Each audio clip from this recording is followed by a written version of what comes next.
அப்படிங்கிற உண்மையை முதலா கண்டுபிடிச்ச அந்த மனிதன் வாழ்வு. எதுவுமே பூமியில புதியது இல்லை.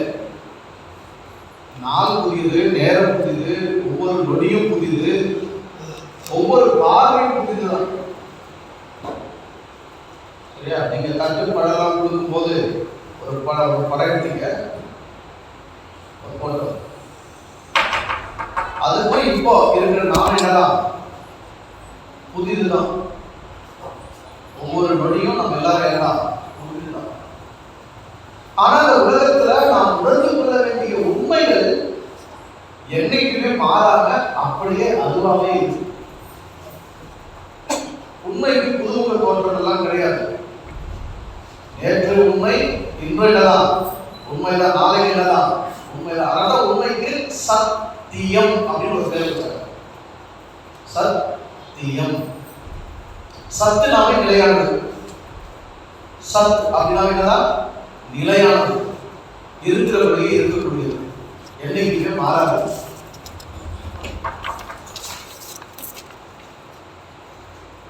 அதனால அதுக்கு என்ன பேரு?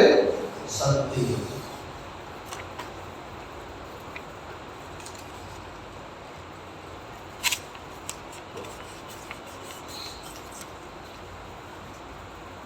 உண்மை புதியது அல்ல. யாரோ இந்த காலத்துல இல்ல போன காலத்துல, போன நூற்றாண்டுல, ஒரு 2000 வருஷத்துக்கு முன்னாடி புதுசா கண்டுபிடிச்சாங்கன்னு இல்லை. அது மனிதன் தோன்றுவதற்கு முன்னிலிருந்து, மனிதன் தோன்றியதிலிருந்து மனிதன் இருக்க போற வரைக்கும் உணரும்படியாக உண்மை இருக்கிறபடியே இருந்து கொண்டே இருக்கிறது.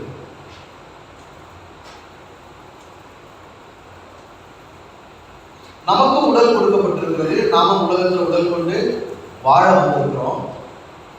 இந்த உடலை வெறுமனே உண்டு உறங்கி காமத்தில் கழிக்கும் ஒரு கடமாக, ஒரு கருவியாக, ஒரு பாத்திரமாக மட்டும் நாமும் பயன்படுத்திட்டு இருந்தோம்னா பல கோடி மனிதர்களை நாம் என்னாடுவோம், ஒன்னாகி மண்ணாகி மறைஞ்சிருவோம். பல கோடிகளில் நாமும் ஒன்னாகி மண்ணாகி மறைஞ்சிருவோம். ஆனால் அதையும் கடந்து இதனுடைய விசேஷத்தை உணரும் போது, இதனுடைய சிறப்பை உணரும் போது, இதனுடைய முழுமையை உணரும் போது, இதனுடைய தன்மையை உணரும் போது, நம்ம கோடிக்குள் ஒருவராக இருக்க மாட்டோம், கோடிகளில் ஒருவராக இருக்கும். கோடிக்குள் ஒருவராக இல்லை, யாரா இருக்கும்? கோடிகள்.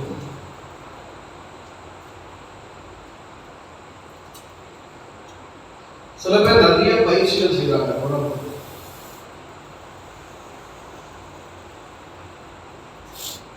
பவுல் எழுதுவாங்க, சரீர முயற்சி அற்ப பிரயோஜனம் உள்ளது. பாடிலி எக்ஸசைஸ், பாடிலி எக்ஸசைஸ், அதனுடைய ப்ராஃபிட் டெம்பரவரி. சரீர முயற்சி என்னது? அற்ப பிரயோஜனம். நல்லது. உடம்புக்கு சில பயிற்சிகள் கொடுத்து கட்டு மஸ்தா, ஜிம் பாடி, சித்தாந்தம் சொல்லுவாங்க செக்ஸ் பேக். செக்ஸ் பேக் நேற்று அவன் முடிவு பண்ணான், இனிமேல் 6 பேக் கிடையாது, அவனுக்கு 8 பேக் வேணுமா. எனக்கு 6 பேக்லாம் வேணாம், நான் அதெல்லாம் பண்ணிடுறேன், எனக்கு 8 பேக் வேணும்னு முடிவு பண்ணான். சரி வச்சுக்கிற சாமி, 8 10 வச்சுக்கோ, 12 வச்சுக்கோ. நாங்களாம் மொத்தமாக சேர்த்து ஒரேவாக வச்சுக்குவோம். இல்லை, உள்ள போறது அதுவா எங்கெங்க போய் அழகும் அழகும் அவன் தான். நாம முழுசா ஒன்றாக்கி வச்சுருக்கோம்.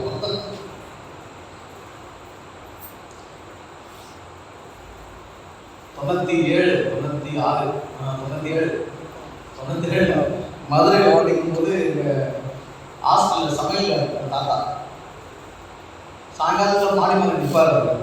சாயங்காலத்தில் மாடிமரம் நிற்பார். நாங்கள் இங்கே வெளியே போயிட்டு ஊர் சொல்லிட்டு திரும்பி வரும்போது வேலை நின்று பாருங்க. இப்படி கையை 2 காம்பவுண்ட் அந்த மாடிக்கு இந்த கைப்பிடிச்சவர் அதை வச்சுட்டு நின்று இருந்தாருன்னா தூரத்தை பார்க்கும்போது ஒரு பெரிய பானையை 2 கையில் பிடிச்சிட்டு இருக்கிற மாதிரியே தெரியும். ஒரு பெரிய பானையை 2 கையில் பிடிச்சிட்டு இருக்கிற மாதிரியே தெரியும். பானையை பிடிச்சி அது மாதிரி வச்சு அதை பிடிச்சிட்டு தான் இருக்கணும். அப்படி தெரியும். அவ்வளோ பெரிய வயிறு. அதுக்கப்புறமும் சரி, அதுக்கு முன்னாடியும் சரி, நான் அந்த மாதிரி ஒரு வயிறு இது வரைக்கும் என்ன பண்ணல, பார்க்கவே இல்லை. 6 பேக் 8 பேக்லாம் எல்லாருக்கும் சாத்தியம். ஆனால் ஒரே பேக்கா பெருசாக இருக்கிறது ஒரு சிலருக்கு மட்டும்தான் முடியும். அதனால உங்களுக்கு ஒரு பேக் இருக்குன்னு என்ன பண்ணுங்க, சந்தோஷப்படுங்க.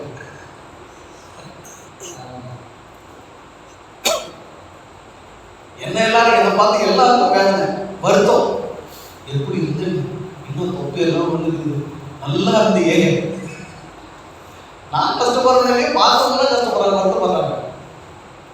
அது இப்போதான் நல்லா இருக்கு, என்னை எதுக்கு இப்போதான் பண்ணிருக்கு பிடிச்சிருக்குது. ஒரு ஆராய்ச்சி தான் தெரியும். நான்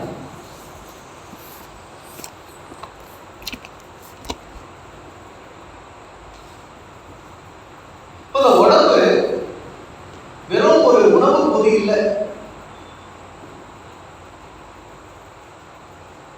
கல்யாணத்துக்கான ஒரு கருவி இல்லை. அதையும் தாண்டி பயிற்சிகள் பல செய்து திடகாத்திரமா இந்த தேகத்தை வச்சுக்கிறதையும் தாண்டி இன்னொரு பக்கம் ஒரு கூட்டம் பல்வேறு விதமான ஆசனங்கள். அதனால்தான் அதுக்கு எண்ணில்லா ஆசனங்கள். இதுதான் அல்லாமல் இல்லை. காலை தூக்கி திருப்பி தலைமலை இப்படி போடி, இந்த காலை தூக்கி தலைமலை இப்படி திருப்பி போடி, இதை இப்படி வச்சுக்கோ, அப்படின்னா உட்கார்றது நம்ம வச்சு உட்காராங்க. பட்டர்ஃப்ளை சிட்டிங் உட்காரு, இதை தூக்கி கழுத்துல மாட்டிக்கோ, கையை கவுந்துக்கோ. இந்த ஆசனங்களை பார்த்துருங்க. நீங்க ஏதாவது முயற்சி பண்ணிக்கிறீங்களா? சத்தியமா நமக்கு ஒன்று கூட வராது. உங்களுக்கு என்ன வரலாம், சில பேருக்கு சமணங்கள் போட்டு உட்கார்றதே வராது. எத்தனை பேர் சமணங்கள் போட்டு உட்கார முடியும்? 1 2 3 4 5 6 7 8 9 அப்படி கேட்பாரு. யாரும் வராது சமணங்கள் போட்டு உட்காருது, அப்படிதான் கேட்பாரு. யாரும் வராது, கஷ்டம், பழகல, இல்ல உங்க சிட்டிக்கே வேற. சமணங்கள் போட்டு உட்காரவே முடியாது. உந்த வச்சு இந்தியன் டாய்லெட் உட்காருது. எங்க எத்தனை பேருக்கு உந்த வச்சு இந்தியன் டாய்லெட் உட்கார முடியும்? இந்தியன் டாய்லெட் உட்கார்ந்தா முன்னாடி கழுவ முடியுதா, பின்னாடி கழுவ முடியுதா? அதுவும் பெரிய சிக்கல். டாய்லெட் உட்கார்ந்தே இப்போ கஷ்டம். நல்லா ரொம்ப கம்ஃபர்டா உட்கார்ந்துங்க, நிம்மதியா இருந்துச்சு. பாரதியார் எல்லாருக்கும் அதை வச்சிருக்காங்க. எப்போ இதை கட்டி வெஸ்டர்ன் டாய்லெட் வச்சுக்கணும், இப்போ இந்தியன் டாய்லெட் எங்கேயாவது பஸ் ஸ்டாண்ட்ல போயிட்டா பிரச்சனையா இருக்கு. உட்கார முடியல, எழுத முடியல, கம்ப்யூட்டர் கேரளம் தருது, முக்கியமா கழுவ முடியல, அது பெரிய பிரச்சனை. பிரஷ் தான் ஆட் உயரம் பத்தல அழைச்சிட்டு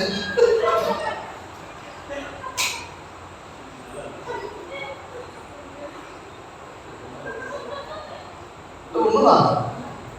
நீங்க கஷ்டமா பட்டதில்லை இல்லையே, பாய்த்தறிப்பா பிரஷ் தெரிந்த ஆசிரியர்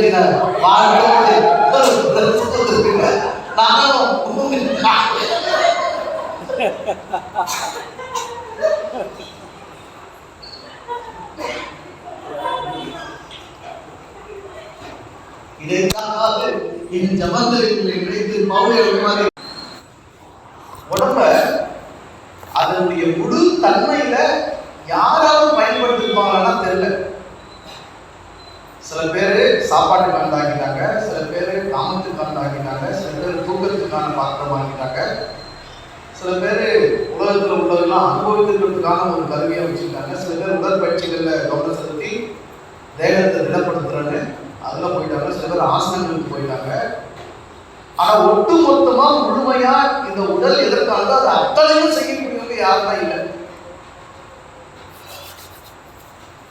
சாப்பிடணும், அதே வேளையில் தூங்கணும், காமம் பண்ணணும், அதே வேளையில் பயிற்சி பண்ணணும், உடற்பயிற்சி பண்ணணும், ஆசனம் பண்ணணும். அதையும் தாண்டி ஆன்மீகத்தில் இறைவனை அடைகிறதுக்கு இந்த உடல் எந்த விதத்தில் பயன்படுதோ அதுக்கும் பயன்படுத்தணும். பறக்கணும், லேசாகணும், எல்லாத்துக்குமானதா இந்த உடலை யாராவது பயன்படுத்தணும்.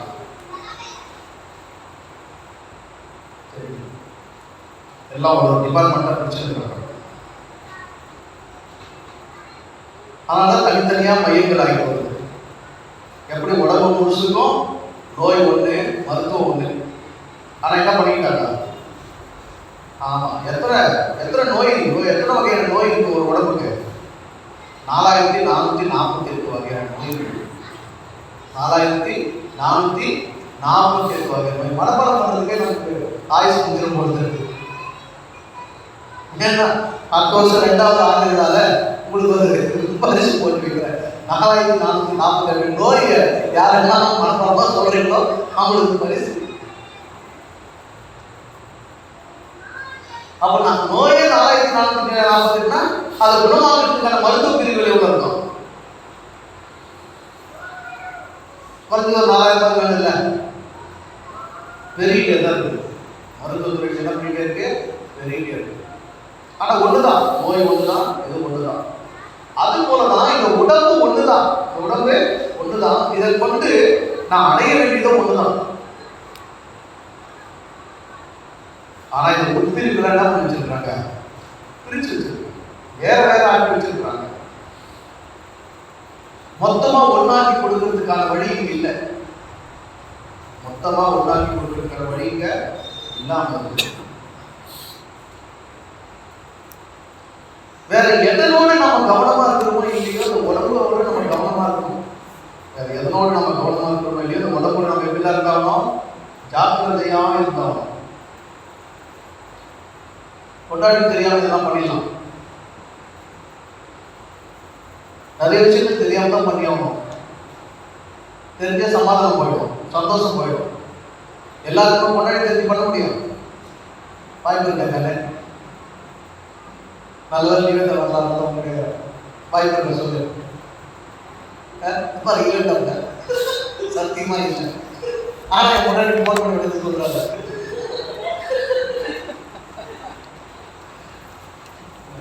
ஏன்னா மல்லிகை இருக்காது அனிதா பக்கத்துலயே, லில்லி கேட்க சாமி பக்கத்துலயே, அக்கா கேட்க மாமா பக்கத்துலயே. புரியுதானே? நானும் இருக்காது பாரு. முன்னாடி கொஞ்சம் தள்ளி ஓரமா காலில் திருப்பி எதுக்கு வந்து போட்டுக்கிறது? அதுக்கும் சேனல் வந்து போடுறான் பாரு. கொஞ்சம் கிராஸ் ஆகி கொஞ்சம் முன்னாடி வந்து அதை நீங்க எப்படி பாரு.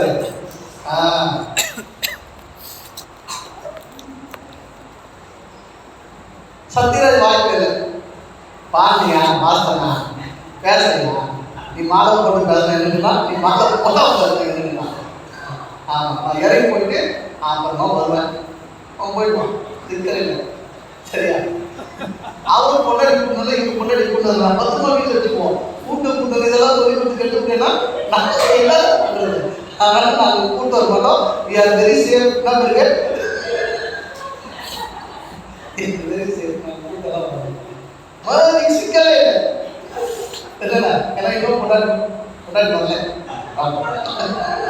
மற்றவங்களை பேச மாதிரி நீ அப்படி இல்லை, நீ நல்லா பண்ண, நல்லா பண்ணாத.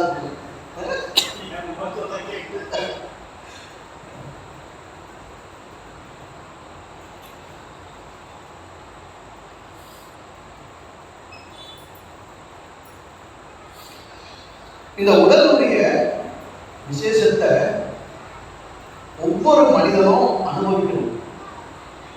ஒவ்வொரு மனிதனும் என்ன செஞ்சாகணும்? இதுல கால நகரத்திலிருந்து தலைமை வரைக்கும் பல அதிசயங்கள் நிகழ்ந்து கொண்டே இருக்கு, பல அற்புதங்கள் நடந்து கொண்டே இருக்கு. உடலை இறைவன் செய்த விதம். இந்த உடம்ப உயிரை விட்டு நீங்க பிரிக்கலாம். உயிரை உடம்புல என்ன செய்யலாம் போகுது? பிரியத்தான் போகுது. ஆனா இதை உருவேற்படுத்துறது எதுதான்? இந்த உருவேற்படுத்துறது எதுதான்? பொதுவா தாய் பிரசவிக்கிறான் சமூகத்துல பொதுவா நிலவிற்கு கருத்து. என் தாயை பாவத்தில் கர்ப்பம் தரித்தார், நான் துர்கத்தில் பிரசவிக்கும் போது உன்னை பெற்றெடுத்து நான் பட்ட வழி இருக்குது. உண்மை வழிதான், மறுக்க வாய்ப்பு இல்லை. என் தாய்க்கு அந்த வழிதான், என் மனைவிக்கு அந்த வழிதான், நாளைக்கு மகளுக்கு என்னதான் அந்த வழிதான், மறுக்க முடியும். ஆனா உண்மை அதற்கு மேல, உண்மை அதற்கு மேல. யார் பிரசவித்தது அப்படின்னு ஒரு கேள்வி கேட்டு பார்க்கலாம். யார் பிரசவித்தது? சொல்லுங்க, யார் பிரசவித்தது? ஒரு தாயே தனியா பிரசவிச்சுக்க முடியுமா? எதனால் பிரசவம் நடக்குது? பிரசவம் எதனால் நடக்குதுங்க?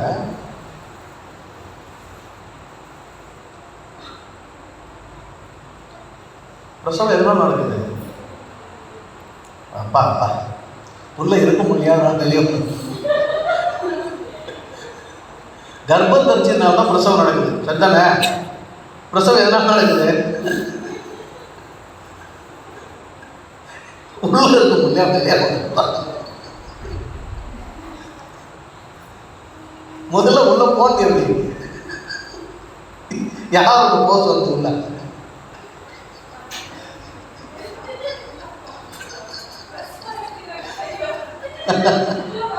சொல்லு, எதனால பிரசவம் நடக்குதுன்னு கேட்டேன்.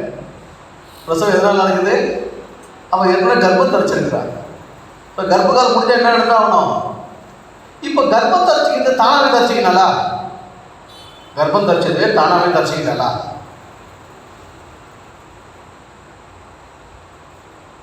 ஐயோ, உங்களுக்கு தான் கேட்குறேன். கர்ப்பம் தரிச்சு தானாவே தரிச்சிக்கினாலா? எப்படி எப்படி கர்ப்பம் தரிச்சா? அதுதானே